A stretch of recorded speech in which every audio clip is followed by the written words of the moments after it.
Hey y'all, it's Stacy with SouthernBite.com. Do you have a recipe that says to slice meat against the grain and you have no idea what to do? I'm going to explain and show you exactly how in today's lesson. Now, just like wood, meat has a grain, and it's important that we're able to find that grain to start. For illustration purposes, I've got a piece of flank steak here. Now, meat is made up of muscle fiber and connective tissue. And as you can see in this flank steak, you can find the grain pretty easily because you see the streaks of white connective tissue, and we can see that the grain runs this way.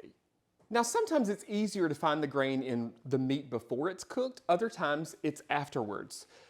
Now, why do we want to slice meat against the grain? So if you think about it this way, when the muscle fibers are growing in this direction, they're going to be very strong in that direction. So if we were to cut the meat in this direction, it's going to be very tough.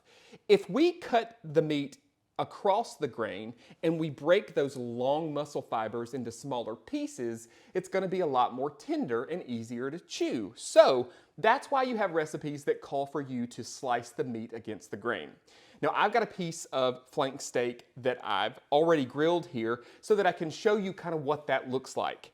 Again, you can see it very easily in this piece of flank steak. We can see that the grain runs this direction. So what we're going to do is we're going to cut perpendicular to that grain so that we have shorter pieces of muscle fiber. So all we're going to do is, like I said, parallel, put our knife right here, and simply slice right through this. And you can see kind of what this looks like. Now, let me show you what we've done is by slicing against the grain, you can see that this meat tears very easily because we've cut those long muscle fibers into shorter pieces. Now, if we were to cut this with the grain, just to show you kind of the difference, I've cut it with the grain here. It's not nearly as easy to tear apart. So, slicing meat against the grain not only makes it tear apart more easily, but it also makes it easier to chew. So the next time that you see a recipe that calls for you to slice meat against the grain, you know exactly what to do.